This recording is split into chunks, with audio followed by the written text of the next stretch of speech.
नमस्कार पार्थ, मैं आपका साथी विनय स्वागत करता हूं आपके प्यारे से परिवार आईक्यू पर। आशा करता हूं, विश्वास करता हूं आप अच्छे होंगे, अपना ख्याल अच्छे से रख रहे होंगे। एक बार सभी दोस्त बताएंगे कि आप कैसे हैं। उम्मीद है अच्छे हैं, अपना ध्यान अच्छे से रख रहे हैं। और एक बार मैं ये कहना जरूर चाहूंगा कि मैं छोटा, ये आपका प्लेटफॉर्म जो छोटा है, पर कंटेंट के मामले में आप एक बार जा करके देख लीजिए प्लीज। मैं आपसे हाथ जोड़कर सपोर्ट करता हूँ। सपोर्ट की एक सपोर्ट की मैं चिंगारी आपसे देखने की उम्मीद है मेरी कि आप लोग हर किसी को बड़ा बनाया है। एक बार मुझे भी आप अपने इस, बस आप एक भरोसा जताइए और इस भरोसे को मैं जीवन भर बरकरार रखूंगा। प्लीज मैं आपसे बस इतना निवेदन चाहता हूं कि आप जो जी आकर के एक बार प्लीज एक बार इस क्लास को देखिए, उसके बाद आप फैसला लीजिए कि आपको क्या करना है, सपोर्ट करना है या अनसब्सक्राइब करना है। एक बार प्लीज मैं आपसे ये विनती करता हूं, आपसे निवेदन करता हूं कि आप एक बार आकर के प्लीज इस प्लेटफॉर्म पे एक बार अपने भरोसे को 35 से 30 मिनट यहाँ पे रखिए। ठीक है, फिर उसके बाद पता चलेगा कि आप सपोर्ट करोगे या अनसब्सक्राइब कर दोगे, ये आपका फैसला है। लेकिन मैं आपसे बस इतना चाहूंगा कि मैं इस जो प्लेटफॉर्म है, इस प्लेटफॉर्म को आपकी सपोर्ट की जरूरत है, आपकी जरूरत है, और आप जरूर इसको सपोर्ट करिए प्लीज।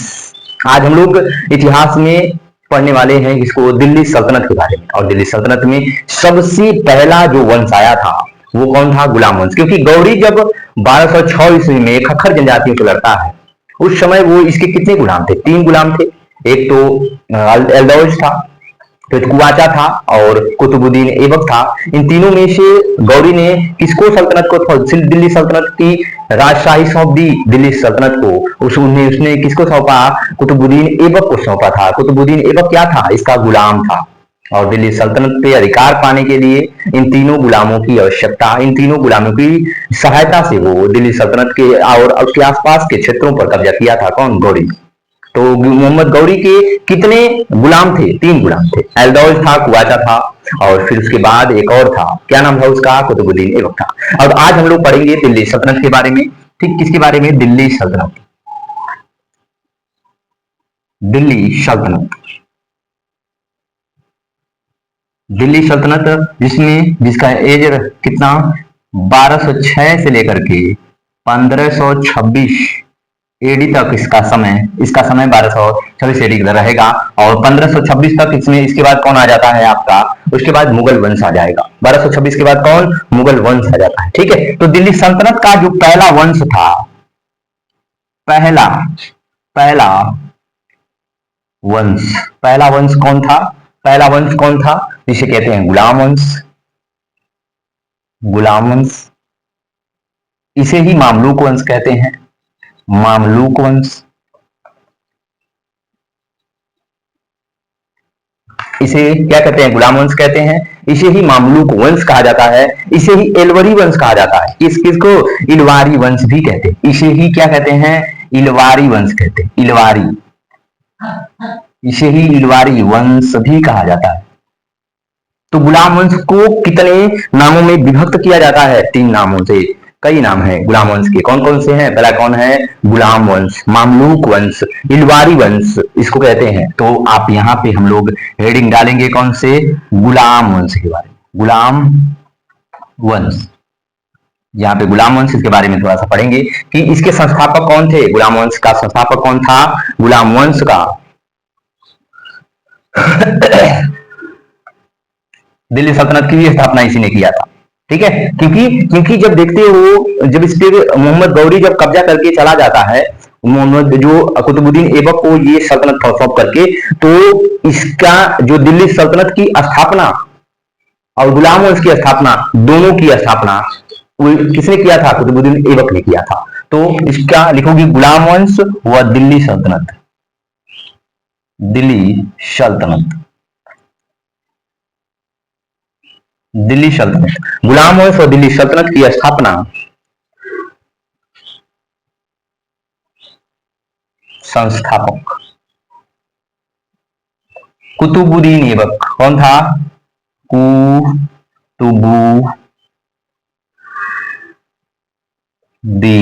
कुतुबुद्दीन ऐबक था। ऐबक क्या नाम था? कुतुबुद्दीन ऐबक। कौन था संस्थापक? कौन था? कुतुबुद्दीन ऐबक था, कुतुबुद्दीन ऐबक था। अब देखोगे कुतुबुद्दीन ऐबक यह गौरी का गुलाम था, इन्हें राजधानी। ये कौन था, ये कौन था, ये गौरी का गुलाम था।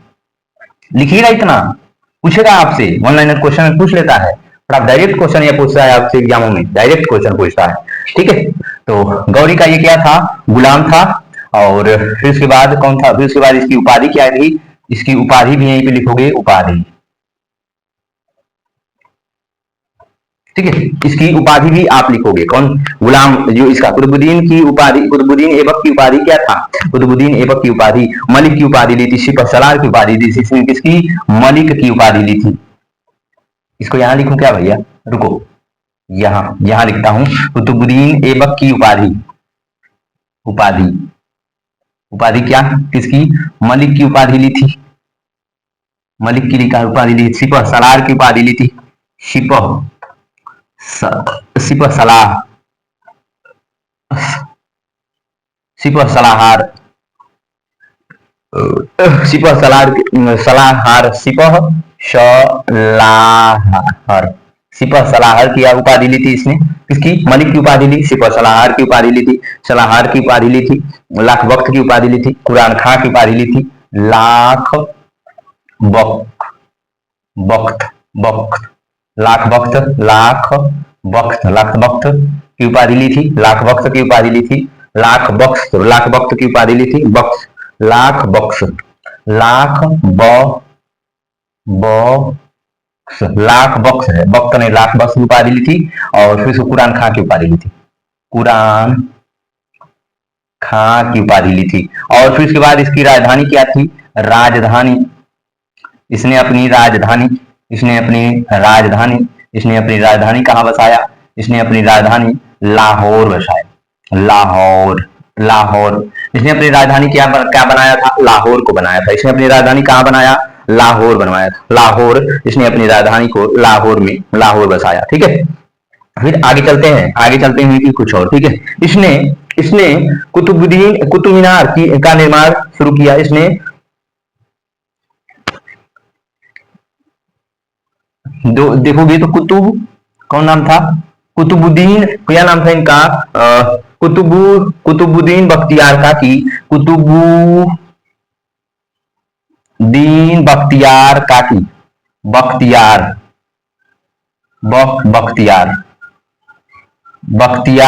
कुतुबुद्दीन बख्तियार काकी जो थे, ये क्या थे, इसके क्या थे, धार्मिक गुरु थे। क्या थे, ऐबक के धार्मिक गुरु थे। ये कौन थे, ऐबक के धार्मिक गुरु थे, ऐबक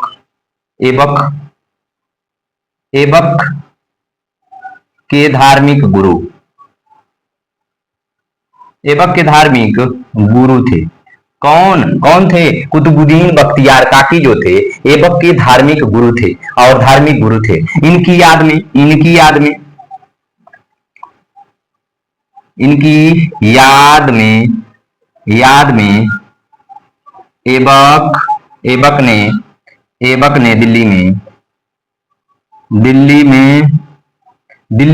ऐबक ने दिल्ली में क्या बनवाया, कुतुब मीनार का निर्माण शुरू करवाया। कुतुब मीनार बनवाया। ठीक है, कुतुब मीनार का निर्माण करवाया। कुतुब मीनार क्या नाम था, कुतुब मीनार किसने बनवाया था, कुतुबुद्दीन ऐबक ने बनवाया था। और किसकी याद में, कुतुबुद्दीन बख्तियार काकी की कुतुब मीनार। ठीक है, कुतुब मीनार, दिल्ली में कुतुब मीनार का निर्माण कराया।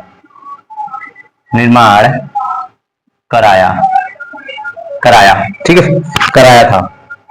अब कोई थोड़ा सा डिस्टर्ब आपको होगा, क्योंकि कोई आ रहा है तो हल्ला मचाएगा। ठीक है, थोड़ा सा डिस्टर्ब आपको होगा, 2.5 किलो का। ठीक है, हम अपना पढ़ाई जारी रखेंगे। ठीक है, हम लोग पढ़ाई जारी रखेंगे, इसमें हम लोग डिस्टर्ब नहीं होना है हमको। ठीक है, वो लोग अपने आएंगे चले जाएंगे चिल्ला करके, परेशानी की जरूरत होती, परेशानी आपको हो आएंगी, जो परेशानियां आपको आगे बढ़ाने के लिए आती है, याद रखिएगा। ठीक है, तो हम लोग क्या थे, कुतुब मीनार का निर्माण किसने करा था, कुतुब मीनार का निर्माण कुतुबुद्दीन बख्तियार काकी के याद में, काकी के इनकी याद में ऐबक ने कुतुब मीनार का निर्माण करवाया था। आपसे ये डायरेक्ट क्वेश्चन पूछ सकता है कि कुतुब मीनार का निर्माण किसके सम्मान में बनाया था, किसके सम्मान में बनाया था, याद कर दो या सम्मान कर दो, सम्मान में, किसके सम्मान में, तो कुतुबुद्दीन बख्तियार काकी के सम्मान में कुतुबुद्दीन ऐबक ने इस कुतुब मीनार का निर्माण करवाया था। कुतुब मीनार का निर्माण किसके, कुतुबुद्दीन बख्तियार काकी के जो सम्मान में या याद में कुतुबुद्दीन ऐबक ने दिल्ली में इसका निर्माण करवाया, किसका, कुतुब मीनार का। ठीक है, जो है कुब्बत उल मस्जिद भी बनवाया इसने। ठीक है, कुब्बत उल मस्जिद भी इसे बनवाया था, क्या, किसका, कुब्बत उल मस्जिद,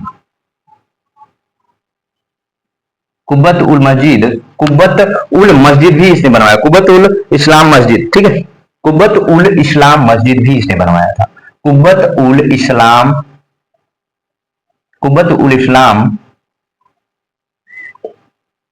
मस्जिद, कुब्बत उल इस्लाम मस्जिद इसने बनवाया था। कुब्बत उल इस्लाम मस्जिद, कुब्बत उल क्या नाम था, कुब्बत उल इस्लाम मस्जिद बनवाया दिल्ली में, भारत का पहला मस्जिद है ये। कुब्बत उल इस्लाम मस्जिद बनवाया कहाँ पे, दिल्ली में, ठीक है, यहीं पे लिखिएगा कि ये भारत की पहली मस्जिद है।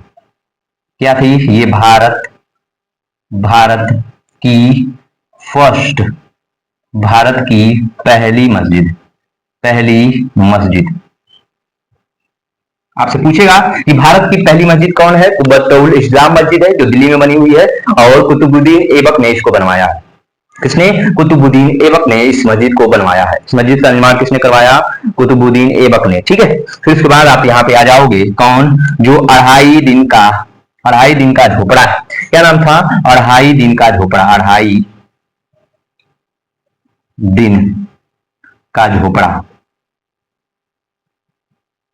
दिन का झोपड़ा बनवाया, कहाँ पे, ये राजस्थान का है, ये राजस्थान में बनवाया गया था, प्राचीन सरस्वती मंदिर को तोड़वा करके। ठीक है, ये कहाँ है, देखोगे तो इसको जो अढ़ाई दिन का झोपड़ा बनवाया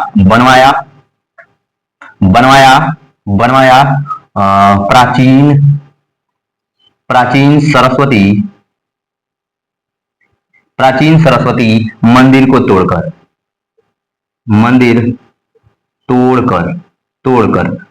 बनवाया था। ये कहाँ है, अजमेर में, क्या पे है, अजमेर अजमेर राजस्थान में ये स्थित है। अढ़ाई दिन का झोपड़ा कहाँ पे है, अजमेर राजस्थान में स्थित है। और ये प्राचीन सरस्वती मंदिर को कुतुबुद्दीन ऐबक ने तोड़वाया था, और फिर उसके बाद कौन बनवाया, अढ़ाई दिन के झोपड़े को बनवाया था। अढ़ाई दिन का झोपड़ा इसने बनवाया, अढ़ाई दिन का क्या किया, झोपड़ा बनवाया था। ठीक है, अढ़ाई दिन का झोपड़ा इसने बनवाया था। ठीक है, फिर उसके बाद देखोगे इसका एक सेनापति था, क्या नाम था, इसका सेनापति था, कौन था, ऐबक का सेनापति था, क्या नाम था इसका, ऐबक का सेनापति था, ऐबक का सेनापति था, क्या नाम था, ऐबक का सेनापति था, उसका क्या नाम था, कि कुतुबुद्दीन बख्तियार खिलजी, क्या नाम था, सेनापति था, इसका नाम था कुतुबुद्दीन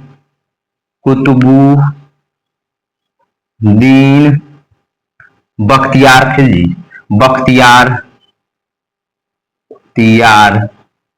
खिलजी।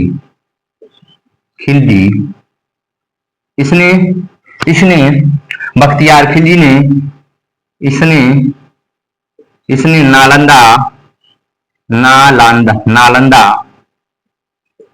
विश्वविद्यालय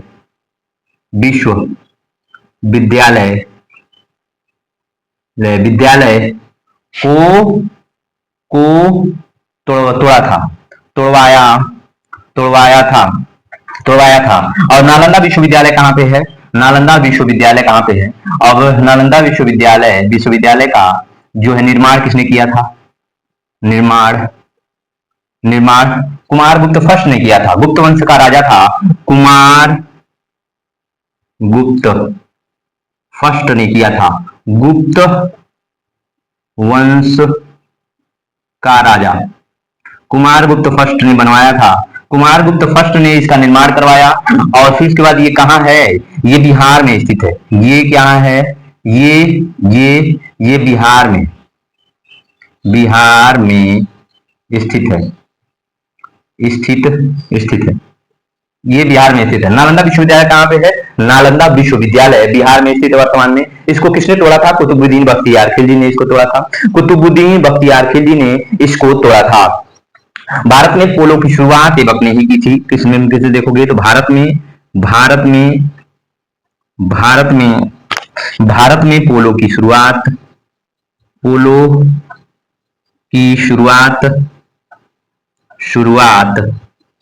शुरुआत कुतुबुद्दीन ऐबक के शासनकाल में हुआ। कुतुबुद्दीन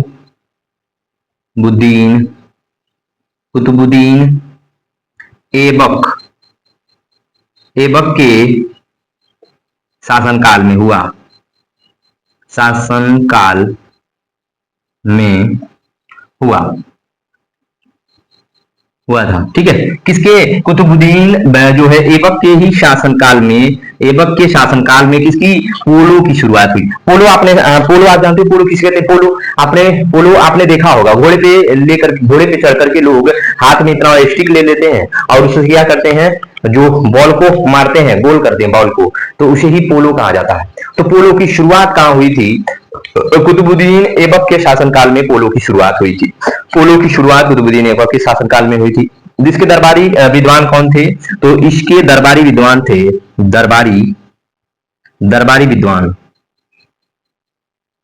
दरबारी विद्वान कौन कौन थे, तो हसन उल निजामी थे। हसन उल निजामी, क्या नाम था इनका, हसन उल निजामी।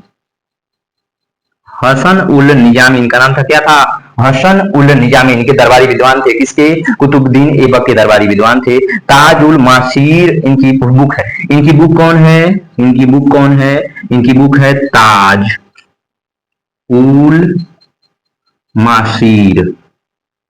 ताज उल मासीर ये कुतुबुद्दीन ऐबक के जीवनी पे आधारित एक पुस्तक है। ये कुतुबुद्दीन ऐबक के जीवनी पर आधारित एक पुस्तक है, ताज उल मासीर। ठीक है, इसकी मृत्यु हुई थी चौगान खेलते ही समय। ठीक है, इसकी मृत्यु अब देख लेते हैं, यहाँ पे इसकी मृत्यु देख लेते हैं कब हुआ था। इसकी मृत्यु कब हुई थी, 1210 ईस्वी में हुआ। कब हुआ, 1210 ईस्वी में, एडी में हुआ था, 1210 ईस्वी में हुआ था। ठीक है, का लाहौर में जो है चौगान खेलते समय, या पोलो, इसे चौगान को क्या कहते थे, इसे चौगान भी कहा जाता था, इसे चौगान भी कहते हैं। ठीक है, तो लाहौर मृत्यु क्या हुई, लाहौर में चौगान या पोलो खेलते समय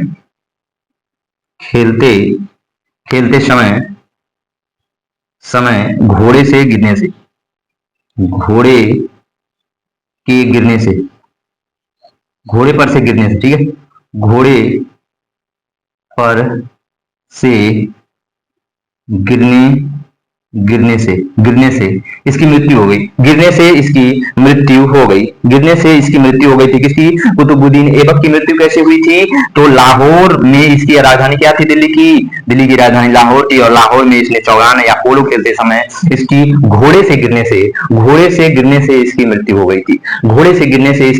गई थी। और जो अगला राजा आता है अपना, कौन था, गुलाम वंश का द्वितीय राजा कौन था, आराम शाह आया था। दूसरा राजा जो था, सेकंड जो राजा आता है, आराम शाह आता है, आराम शाह आता है। ठीक है, कौन दूसरा राजा, सेकंड राजा जो दिल्ली सल्तनत का आता है, आराम शाह का 1210 से 11 तक रहता है। कब से रहता है, आराम शाह जो 1210 से 11 एडी तक रहता है। और इसको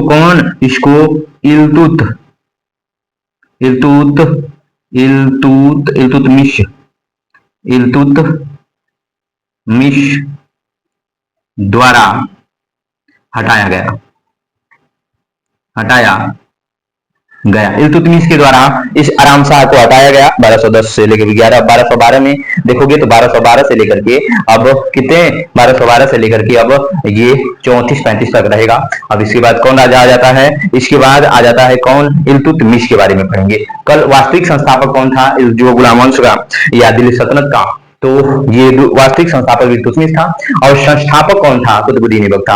आज हम लोगों ने कुतुबुद्दीन ऐबक के बारे में पढ़ा, बेहतरीन पढ़ा, अच्छे से पढ़ा। और फिर उसके बाद कल जो हम लोग पढ़ेंगे वो इल्तुतमिश के बारे में पढ़ेंगे, गुलाम वंश के जो वास्तविक संस्थापक के बारे में पढ़ेंगे।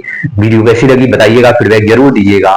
इस परिवार को, इस प्लेटफॉर्म को आपकी जरूरत है, आपका सपोर्ट की जरूरत है। मैं आपसे रिक्वेस्ट करता हूँ और आपसे भरोसा जताता हूं कि मैं आपके भरोसे को कभी भी डिगने नहीं दूंगा, जो डगमगाने नहीं दूंगा। मैं भरोसा दिलाता हूं कि मैं जैसे आज हूं ईमानदारी से आपको ये कंटेंट दे रहा हूं, प्रोवाइड करा रहा हूं, पढ़ा रहा हूं, वैसे मैं आगे भी आपके साथ ऐसे ही रहूंगा, जुड़ा रहूंगा।